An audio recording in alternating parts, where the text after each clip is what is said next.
2001년에 대구의 한 대학병원에서 뇌성마비 진단을 받았으며 이후 국내외 병원을 돌아다니며 치료했으나 상태가 악화돼 목조차 제대로 가눌 수 없는 지경이 되었죠. 경직성 사지 마비부터 뇌 변장에 1급 판정까지 받고 상황은 정말 최악이었어요. 근데 재활 치료를 받던 중 담당 물리치료사가 뇌성마비와 양상이 다르다는 것을 느끼고 오진 가능성이 있다는 의견을 제출했죠. 결국 MRI를 다시 받았는데 사실 뇌성마비가 아닌 세가와 병 환자라는 진단이었죠. 13년 동안 누워지는 환자가 치료약을 바꾼 뒤 일어났던 사건이죠. 뇌성마비라는 처음 진단이 잘못됐던 건데 여기에 의문을 제기한 건 의사가 아니라 물리치료사였습니다. 의사가 1차적으로 진단을 내리면 그 처방에 따라 환자에게 운동, 열, 전기, 광선 등 물리적인 방법으로 환자를 치료하는데요. 전기 치료가 많기 때문에 농담 삼아 피카츄라고 부릅니다. 물리치료사라는 직업이 진짜 핫하죠. 삶의 질 향상에 있어 운동에 대한 인기가 미친 듯이 올라가고 고령화 사회까지 들어가면서 수요가 계속 늘어나고 있거든요. 그럼 전문성 높은 물리치료사들이 좀 나와야 하는데 문제는 그게 안 된다는 거예요. 몸 다치면 일단 정형외과에 가거든요. 의사한테 1차적으로 진단받으면 파란색 옷 입은 사람들이 들어와서 기구로 지지면서 치료해주죠. 이게 물리치료사 현실이에요. 치료사라고 하기에는 간호조무사와 비슷한 대우를 받는 것 같은데 병원이 이런 시스템이 된 건 이유가 있습니다. 병원에서 해줄 수 있는 일은 근본적 손상 원인에 대한 분석이 아니라 당장 환자가 겪는 불편함을 감소시켜 일상생활로 빠르게 복귀시키는 거예요. 왜 병원에서는 손상 원인을 해결하지 않는 걸까요?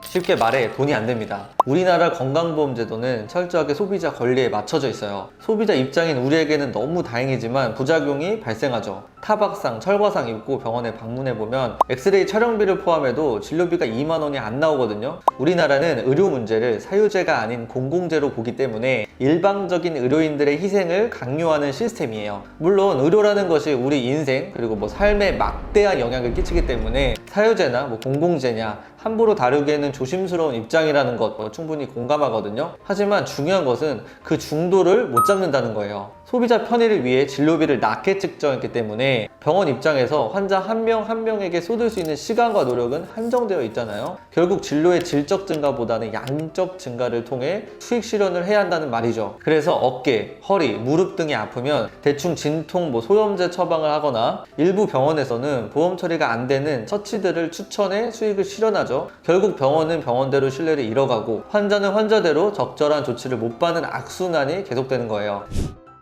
의과대에서 작정하고 연부 조직을 개인이 공부하지 않는 이상 그 외에도 공부할 것이 너무 많아서 우리 몸 움직임에 대한 이해까지 기대하기는 어려워요. 게다가 의학의 궁극적인 목표로 삶의 질 향상보다는 생명을 구하는 것이 더 중요하고요. 즉 생명이 오락가락하는 상황에 모든 초점이 맞춰져 있기 때문에 단순하고 일시적인 부상에 대한 적절한 처치는 중요도가 떨어질 수밖에 없는 거죠.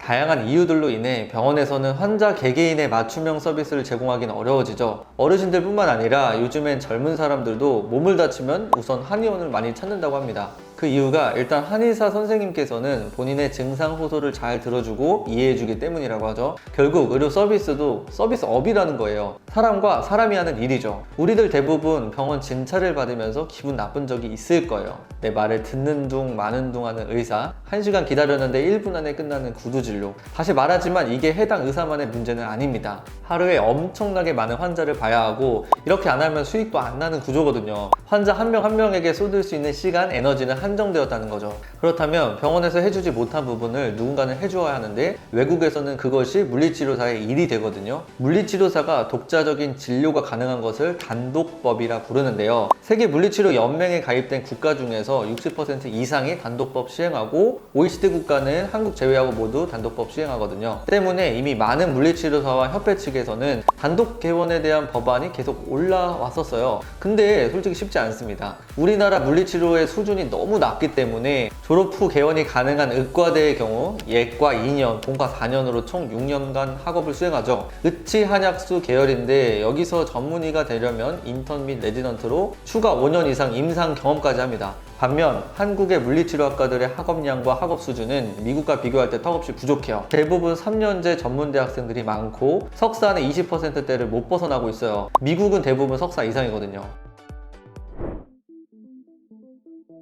도수치료와 같은 비급여 항목을 실비보험으로 무차별로 이용했다가 4,786만 원의 진료비 폭탄을 맞았던 사건이죠. 이게 물리치료사 현실이 수면 위로 올라왔던 사건인데요. 물리치료사는 돈벌이 목적으로, 소비자들은 돈 아낄 목적으로 의료 혜택을 이용한 거죠. 우리나라에서 물리치료사가 되면 가질 수 있는 직업은 크게 4가지예요. 신경계, 근골격계가 메인이고 일부 소아 통증으로 빠지죠. 신경계는 파킨슨 등 중환자에 해당되는 환자들을 돌보거든요. 치료하는 것은 의사의 몫이기 때문에 물리치료사들은 사실 재활 등 보조하는 역할밖에 남질 않는 거예요. 직업 특성상 몸 쓰는 일이다 보니 남자, 젊은 사람 선호할 테고, 대학병원 제외하고 종합병원급 월급은 200, 300만 줘도 굴러가니까 월급이 박봉이 되는 거예요. 반면 근골격계는 디스크, 허리 통증, 자세 교정 등 신경계보다는 상대적으로 멘탈이 멀쩡한 사람들을 치료하거든요. 여기서 돈벌이 수단인 도수치료로 빠지는 거예요. 보통 의원급에 취업하면 기본급에 도수 인센이 붙다 보니 500 이상 버는 사람들이 생겨나고 있습니다. 초과근무, 주말근무하면서 몸 망가져가면서 돈 버는 건데 이게 돈이 되는 건 사실이거든요. 지금 실비보험 때문에 소비자들이 넘쳐나고 누구나 도수치료로 빠지고 싶어 해요. 병원 측에서도 전면 홍보하고 고객을 물어오면 인센을 주는 곳도 있다고 해요. 작년에 이런 식으로 실비보험 적자가 2조 원이 나왔다고 하니까 불필요한 사람들이 실손 보험으로 혜택을 타간 거고, 병원 측에서도 위 사례와 같은 과잉 진료가 계속되는 거죠. 실제로 아파서 도수치료 받으려는 환자들은 전문성 없는 물리치료사들의 공장 찍어내기식 서비스를 받을 가능성이 높고요.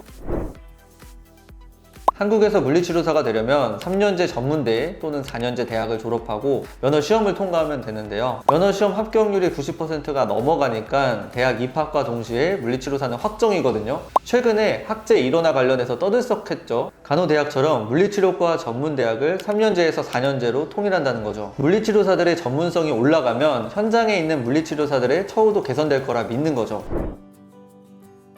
물리치료사 처우 개선만 기다리기엔 리스크가 크거든요. 요즘 필라테스 강사나 헬스 트레이너 중에서 재활, 예방에 대한 전문가들이 보이고 있습니다. 개나 소나 트레이너가 될 수 있는 한국 특성상 소비자들은 좀 더 전문성 있는 트레이너를 찾거든요. 물리치료사 출신, 운동처방사 출신이면 부르는 게 값일 정도로 전문성에 대한 보상이 따라오거든요. 물리치료사는 생활 속에서 신체 외부적인 부상 예방과 상해 발생 직후 재활 중점이라면, 운동처방사는 부상 예방보다는 보강이고 직후 재활보다 사건 터지고 물리치료 후 추가적인 운동치료죠. 즉 물리치료사가 전문성에서는 한 수 위인 거죠. 이런 트렌드에 앞장서서 트레이너가 역으로 물리치료 대학을 리턴 입학하는 경우가 많아지고 있습니다. 오늘 영상 마무리하고자 합니다. 물리치료사라는 직업이 삶의 질 향상에 초점이 맞춰지다 보니 우리나라에서 대우가 좋지 못한 건 사실인데요. 실제로 물리치료사 면허증을 취득하고 외국 물리치료사가 되거나 다양한 직업을 위하는 수단으로 활용하는 경우가 많거든요. 현 트렌드를 알고 발빠르게 대처하는 게 가장 중요할 것 같습니다. 물리치료사 되는 법이 궁금하시다면 위 영상 한번 참고해 주시고요. 영상 도움되셨다면 좋아요, 구독 부탁드리겠습니다. 감사합니다. 진프로였습니다.